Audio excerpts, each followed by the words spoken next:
Everybody, David Clues here. I hope you are all well. As ever, I am back here again exposing a wee bit deeper about what is going on. And I said I would do a video about BlackRock. And here we are, because again, this is what I've been detecting over the last few months. People are getting involved in all sorts of, let's just be blunt about it, petty squabbles. And they're not seeing the bigger picture.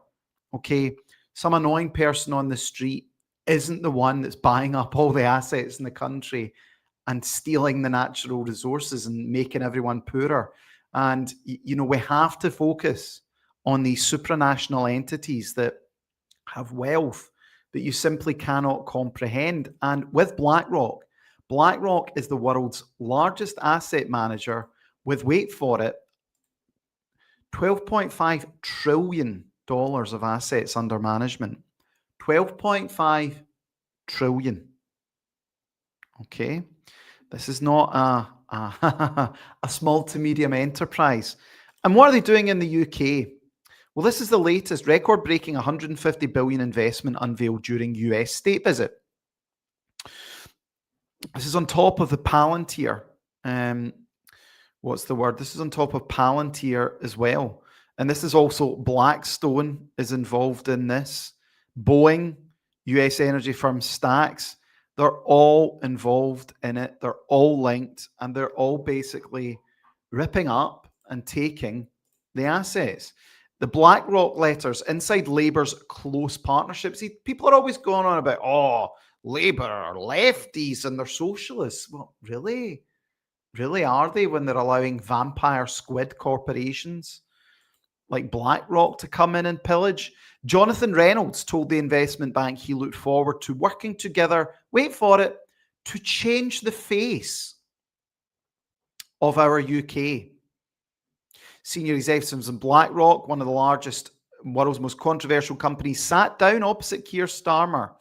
The government's laser focus on private investment, leading to a reliance on BlackRock. The meeting was between Starmer, Reeves, Investment Minister Poppy Gustafsson, and several members of BlackRock's board. Larry Fink made a star turn at Labour's investment summer last October as well. They write personal letters to other.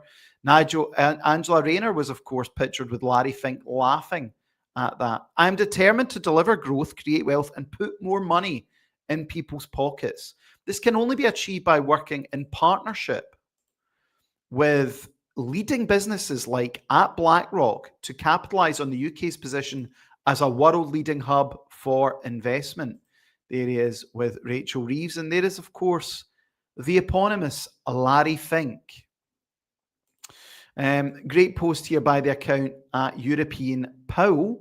But I mean, see, again, this is a slight issue. This guy's a Green Party member. You might not think they're politically aligned, but the reality is, it doesn't matter, Green, Labour, Tory, these huge corporations are just buying everything. Listen to this. BlackRock have 677 registered companies at the UK Companies House. Many of the addresses are in the Cayman Islands. BlackRock has 80% ownerships in 3 British free ports, Felixstowe, Harwich and Thamesport. They also have 4.7% shares in Palantir, which we've spoken about. Palantir have 24 contracts with UK public institutions, the NHS, the Ministry of Defence, Police, Cabinet Office, Coventry City Council. Vanguard, Palantir, Peter Thiel, BlackRock, Alec Karp. As I said, they're all linked. This is what international capital looks like. This is what international finance does. There's some of the contracts that Palantir has with the NHS, hundreds of millions. So BlackRock is a key owner of Palantir. BlackRock is investing in everything. BlackRock is growing. And there's that picture, of course, with Angela Rayner. People often said, well, how did Angela Rayner manage to afford those houses?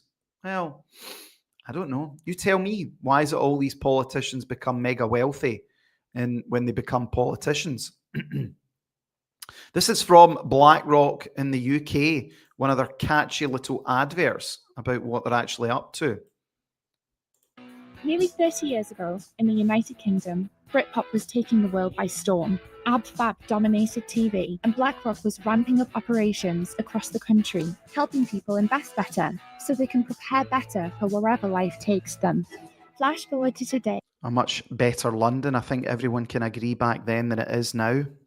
On behalf of its clients, BlackRock has invested nearly £500 billion in the UK in everything from infrastructure, logistics. I'm sure they've invested all that money and not looked for anything in return. They've just done it of altruism. Commercial property, to helping businesses from every corner of the British Isles grow and expand, supporting the culture that defines the modern UK. Supporting the culture that defines the modern UK. What did Jonathan Reynolds say? They will change the face of the UK together. You know what they mean. You know what they're talking about. From the stadiums where footballers make history and the fibre networks powering the rise of UK television worldwide, to the transit systems taking people to their favourite music festivals, not to mention the 30 having all the sheep just in their pen but thinking they're free. million people whose retirement savings we manage, helping more people experience financial well-being so they can focus on what matters most.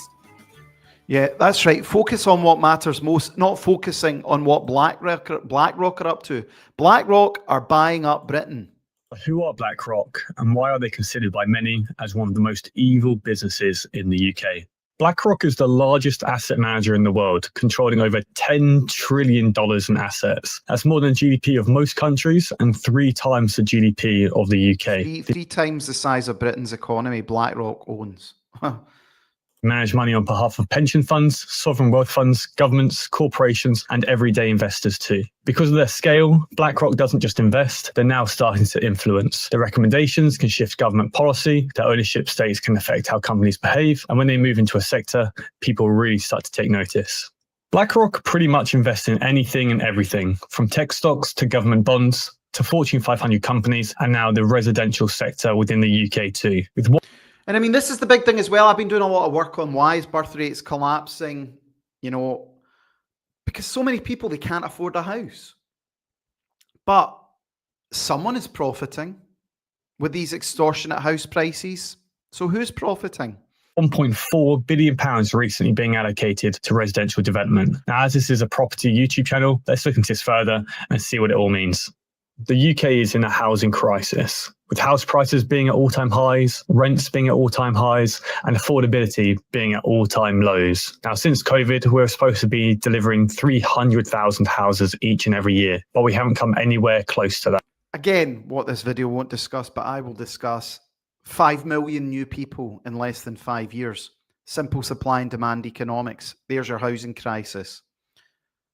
So with a huge undersupply in houses and a huge demand, how exactly is BlackRock investing in the UK property market? And what does that mean for us? As a large institution, BlackRock aren't buying up individual family homes. Their focus is far more strategic and scalable. BlackRock is targeting large-scale rental housing developments, what's often called build-to-rent. Or people in a lifetime of rent slavery to a foreign international capital usury-based company. BTR for short. It's also known as the Private Rented Scheme, or PRS for short. This model is all about creating entire communities of rental homes that are owned. 3 new towns being built in Britain. Who do you think's going to own them? Managed and operated by institutions for long-term income. BlackRock is investing in these schemes across major UK cities, often in partnership with large developers or housing investment platforms. They're not building these sites themselves, they're simply providing the capital to purchase and hold these properties for long-term income. See, and there's a story as old as time itself. They don't do the building, they create nothing. They merely provide the capital, which is mostly printed money anyway, counterfeited money from central banks, and they then own. A story that's often repeated.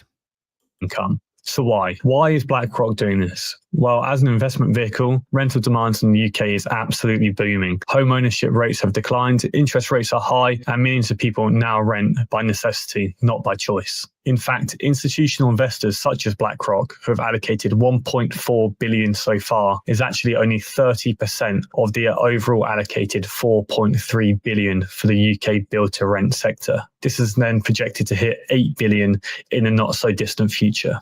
So while politicians talk about solving the housing crisis, BlackRock is quietly positioning itself to profit from it. There you go. And Larry Fink, of course, Larry Fink cares deeply about ESG. He says you have to force it. You have to force it on companies. That's an investment criteria for you. Well, behaviors are going to have to change, and this is one thing we're asking companies. Behaviors are going to have to change, says Mr. Fink. You have to force behaviors, and at BlackRock, we are forcing behaviors. You have to force behaviors. At BlackRock, we are forcing behaviors. So there you have it, BlackRock buying up the NHS, buying up the infrastructure, buying up the property, international finance house based out of New York, the home of international capital, and Britons who maybe just want to have a decent life are living a life of slavery. If you're not talking right now about Palantir, if you're not talking about BlackRock, if you're not talking about what these people are up to, then you're not doing anything. I hope you've enjoyed this video. Please give it a share. Please give it a like. Pass it on. Spread the message. UNN's live every night when we can be from 8 p.m. talking about these important issues. Thanks for tuning in. Bye-bye.